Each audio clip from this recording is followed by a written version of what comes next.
Ano ba mga kabalen? Welcome to Pampanga. Guys, para sa video na to, we are back dito po sa Beef Deli, San Fernando, Pampanga. Yes, so ngayon, early morning tayo nag-vlog today kasi breakfast ang pupuntahan natin. Yes, guys. As early as 8 a.m., Yes. open na sila. On our tables, yung mga sinaserve nila during breakfast. So take note, these are all-day breakfast. All-day Meaning they are breakfast. available from 8 a.m. up until they close. Yes. So kapag breakfast, dito, meron tayong libreng kape. Free coffee. Yeah. If you are near the area, say for example, may office po kayo dito and you are in a breakfast meeting. Yes. And napakadalang, usually pupunta ka sa mga fast food. So if you're looking for, a place that is private, mga ganyan, and at the same time, masarap talaga yung mga sinaserve dito.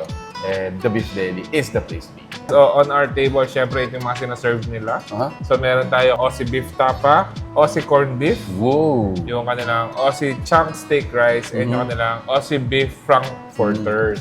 So lahat pala ng mga ano natin dito are Aussie. Kilala naman natin si The Beef Deli sa sarap na steak and Aussie. beef nila. Aussie actually. Akala ko para siyang tocino. Yes. Since morning ano tayo. Ito pala yung ano nila. Corned beef. Ang lalaki ng cuts natin. Actually, pag Australian style, Yes. hindi siya shredded. More on chunks siya. Ooh, Diba? now I know. Since maaga tayo, masarap mag-breakfast pag ganito yung Yes, pagkain natin. Lalong-lalo na Mark, it's a rainy day in Pampanga. Let me taste this. Ketchup. Rice. Steak rice.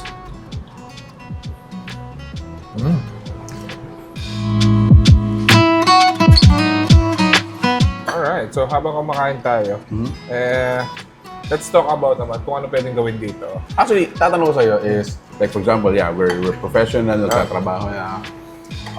Ano yung hinahanap natin na lugar kapag meron tayong like business meetings during the morning? What do you look for? Pag business ang pinag-uusapan, naghahanap tayo yung some place na tahimik, comfortable, Okay.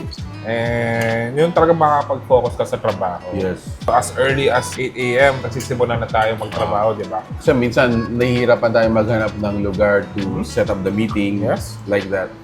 Right after the place, right after the availability of the place.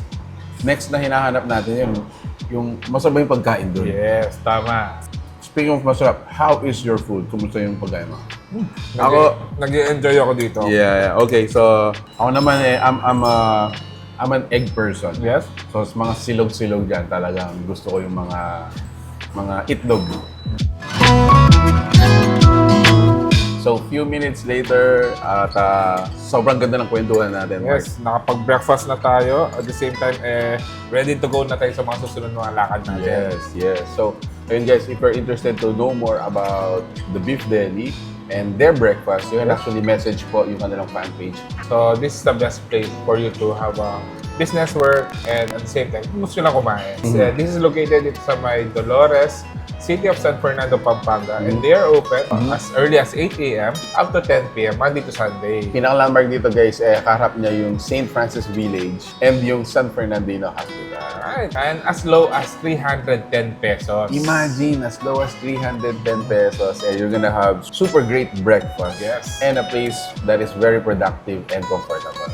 So, ayun guys, if you like the food you saw in this video, please give it a thumbs up, share it with your friends, and we hope to see you here. Thank you so much for watching. We're in Pampanga. Until our next discovery, peace out. Bye guys.